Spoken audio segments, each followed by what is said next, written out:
Bueno, mi nombre es Frida René Salgado Díaz y voy a estar hablando del ciclo de Krebs en bacterias. Bueno, este es el proceso por el cual el piruvato es oxidado completamente a dióxido de carbono y agua con participación de una cadena de electrones que está ubicada en la membrana plasmática, en la cual el aceptor final es el oxígeno molecular u otro compuesto inorgánico que pueden ser nitratos, sulfatos, algunos anhídridos carbónicos, entre otros. Y bueno, por cada molécula de piruvato oxidada en este ciclo se pueden generar 3 moléculas de dióxido de carbono. Al igual que en la fermentación, los electrones generados en el ciclo de Krebs pasan a coenzimas que tienen NAD, pero sin embargo en la respiración aeróbica los electrones del NADH son transferidos al oxígeno para generar NAD a través de un sistema transportador en lugar de cederlos al piruvato. Y bueno, este ciclo se puede resumir en 8 sencillos pasos. El primer paso del ciclo del ácido cítrico es que el acetilcoenzima A se une a una molécula de 4 carbonos que es el oxalacetato y libera el grupo coenzima a la vez que forma una molécula de 6 carbonos llamada citrato. En el segundo paso, el citrato se convierte en su isómero isocitrato, que en realidad este es un proceso de 2 pasos en el que primero se retira una molécula de agua que luego se vuelve a añadir, y por eso a veces se describe al ciclo del ácido cítrico como una vía de 9 pasos en lugar de 8. Después, en el tercer paso, el isocitrato se oxida y libera una molécula de dióxido de carbono, con la que queda una molécula de 5 carbonos. Y durante este paso, el NAD en su forma oxidada reduce a NADH.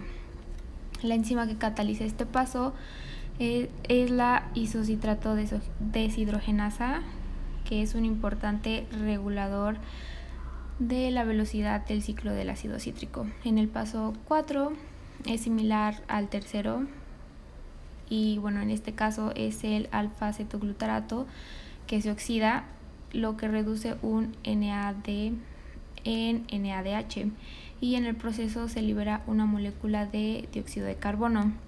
La molécula de 4 carbonos resultante se va a unir a la coenzima A y forma el inestable compuesto succinilcoenzima A.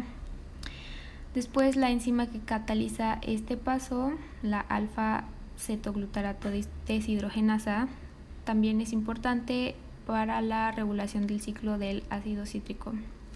Después, en el paso 5, la coenzima A del succinilcoenzima A se sustituye con un grupo fosfato que luego es transferido a ADP para poder obtener ATP.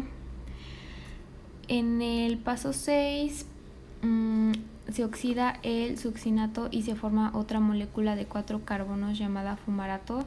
En esta reacción se transfieren 2 átomos de hidrógeno a FAD para formar FADH2, y la enzima que realiza este paso se encuentra incrustada en la membrana interna de la mitocondria, por lo que el FADH2 puede transferir sus electrones directamente a la cadena de transporte de electrones. Después, en el séptimo paso, se le añade agua a la molécula de 4 carbonos que es el fumarato, con lo que se convierte en otra molécula de 4 carbonos que es llamada malato. Y por último, en el paso 8 se regenera el oxalacetato mediante la oxidación del malato. Bueno, la oxidación del piruvato a dióxido de carbono requiere la actividad concentrada del ciclo del ácido cítrico y de la cadena de transporte de electrones. Y por cada molécula de piruvato oxidada por el ciclo del ácido cítrico se pueden producir 3 moléculas de dióxido de carbono. y los electrones liberados durante la oxidación de los intermediarios en el ciclo del ácido cítrico se transfieren al NAD en su forma oxidada para así poder formar NADH, o en una reacción a FAD para poder formar FADH2. Y bueno, las reacciones combinadas del ciclo del ácido cítrico y de la cadena de transporte de electrones pueden permitir la oxidación completa de la glucosa a CO2 con un mayor rendimiento energético, mientras que se producen solo 2 ATPs por cada glucosa fermentada en las fermentaciones alcohólicas o también en las lácticas. Se pueden producir un total de 38 ATP por la respiración aeróbica de la misma molécula de glucosa a CO2 más H2O. Bueno, además de su función de convertir el piruvato en dióxido de carbono, el ciclo del ácido cítrico juega otro papel importante en la célula. Y bueno, el ciclo se compone de varios intermediarios que son clave, de los que se pueden extraer pequeñas cantidades durante el crecimiento para así obtener fines biosintéticos. Y especialmente podemos encontrar, bueno, algunos que se destacan en esto son el alfa-cetoglutarato y el oxalacetato, que son precursores de varios aminoácidos y de succinilcoenzima A, que son necesarios para formar citocromos, clorofila y otros compuestos. Además, el oxalacetato es importante porque puede convertirse en fosfenolpiruvato, que es un precursor de la glucosa, y el acetato puede proporcionar el material de partida para la biosíntesis de ácidos grasos. Entonces, bueno, por lo anterior mencionado, el ciclo del ácido cítrico puede desempeñar 2 funciones principales, que son la conversión de la energía y la biosíntesis. Y bueno, por último, cuando se usa acetato como donante de electrones, que es una variación del ciclo del ácido cítrico, que es llamado ciclo del glioxilato, y bueno, este se activa cuando se usa acetato como donante de electrones y funciona para reponer el oxalacetato utilizado para la biosíntesis.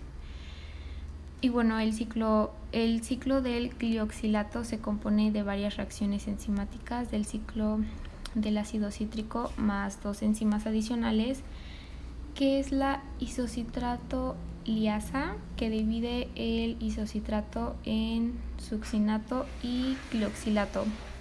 Y tenemos también a la malato sintasa, que convierte el glioxilato y el acetilcoenzima A en malato. Y bueno, el succinato formado puede usarse para la biosíntesis, mientras que el glioxilato se combina con la acetilcoenzima A para formar malato. Y a partir del malato se produce la molécula aceptora de oxalacetato y puede entrar en una nueva ronda de oxidación de acetilcoenzima A en el ciclo del ácido cítrico.